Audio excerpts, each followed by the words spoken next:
You're welcome back to the news tonight, and our conversation centered around the zero tolerance to female genital mutilation. Female genital mutilation is a human rights violation that infringes on the fundamental rights of girls and women.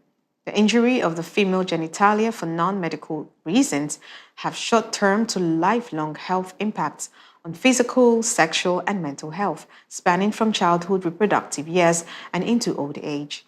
According to data from the United Nations, over 230 million girls and women alive today have been subjected to FGM and require access to appropriate care services. The stakes are high. An estimated 22.7 million additional girls are at risk of undergoing FGM by 2030 unless action is accelerated. Every year, approximately 4 million girls are subjected to this practice, with over 2 million occurring before the age of 5. While progress has been made, half of the progress over the last 30 years was achieved in just the last decade. It is not enough. The rate of decline must be 27 times faster to meet the Sustainable Development Goals target by 2030. Ending FGM requires sustained investment. And this year's theme, Towards 2030, No End to Female Genital Mutilation Without Sustained Commitment and Investment, highlights the need to have sustained engagement from governments, civil society, communities.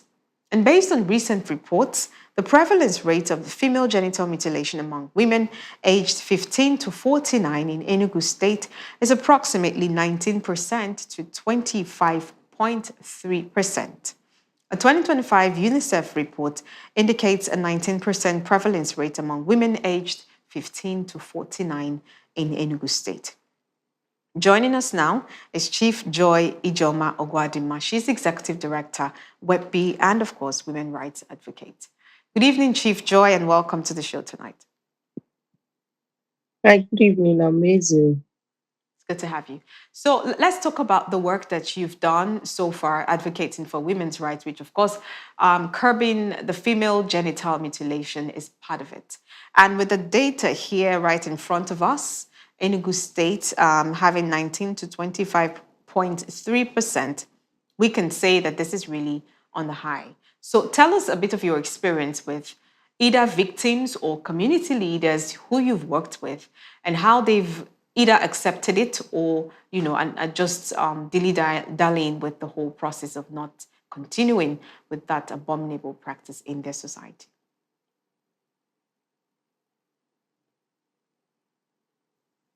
Can you hear me?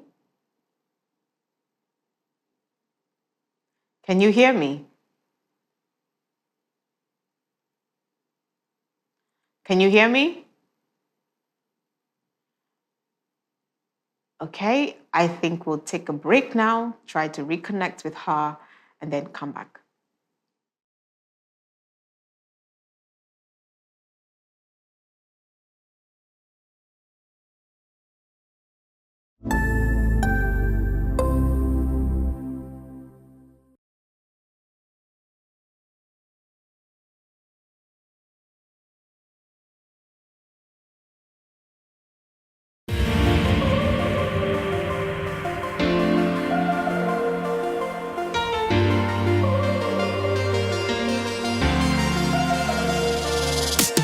It's official. Afia TV is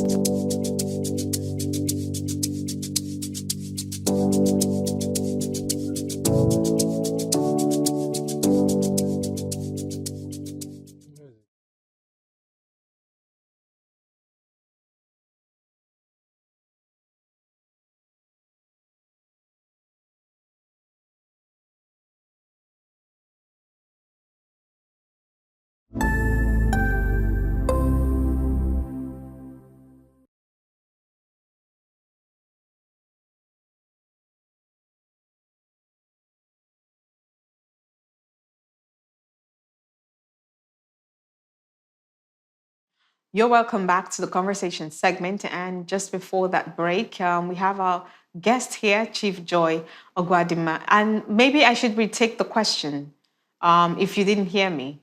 Did you hear the question? Please, can you kindly repeat the Okay, question? so I said because of the work that you do with the societies, of course, the rural communities in Enugu State, of course, reading from that data, about 15 or 19 to 25.3% is a bit on the high. What would you say your experience has been with either the victims of FGM or the local community leaders? Have they been able to accept that this is an abominable act to a woman's body? All right, thank you very much, Amazing Grace, for having me once again. Anyway, working with the community people, when you work with the community people, you will be able to understand there is a lot of work to do in the society without being told. Well, one of the major things that we did is that we FGM is on a high side in the southeast, and we are advocating and making them to understand that this is an abominable act.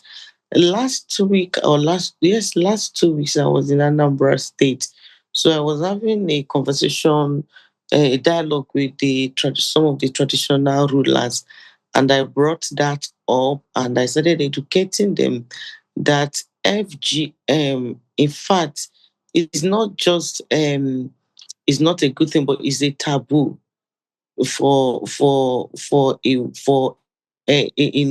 especially for young girls. So we dialogue about that and the rest of them. And here in Enugu, I know some communities, um, after training them and making them to understand that it's not a good thing at all.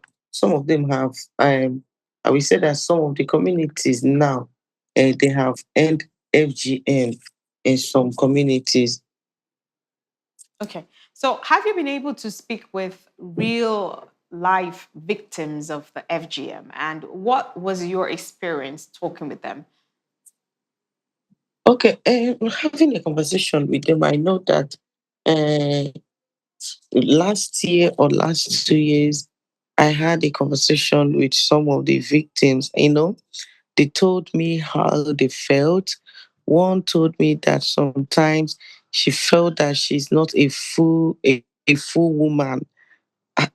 So when she said that, I was like, why? What do you mean? She said, because one day she had a conversation with her mate, and she told them about that, and they started laughing at her. And one told her, oh, you're a half woman. That she felt so bad about that. And in fact, she became very ashamed of herself. So, and she told her parents that she doesn't want to go to that school again because of what. So I have met some of them, and it's not a good thing to them. It's not something good they can brag about. That's why we keep encouraging. That's why we keep advocating, so that FGM can be end in our society. Mm. Let's look at the theme for the year, targeting 2030. And of course, we have all realized that stopping female genital mutilation will take the sustainable investment. And this will come from support around communities, around leaders and all of that. But this issue doesn't seem to be like a state of emergency. It doesn't seem to be like on the front burner. We always just talk about it when we have the day celebrating it. And if we have 2030 as the time limit to which we say we have to stop this, and then none of the societies in the world, I should believe, should be practicing FGM. Do you think that's really realistic? Because this is 2026. That's 4 years. 2026 to 2024. That's for is not far. It is far and it's not far. There is one adage they say in Igbo, Eburu ozu onye ọzọ ọ dịka ebu okwu nkụ.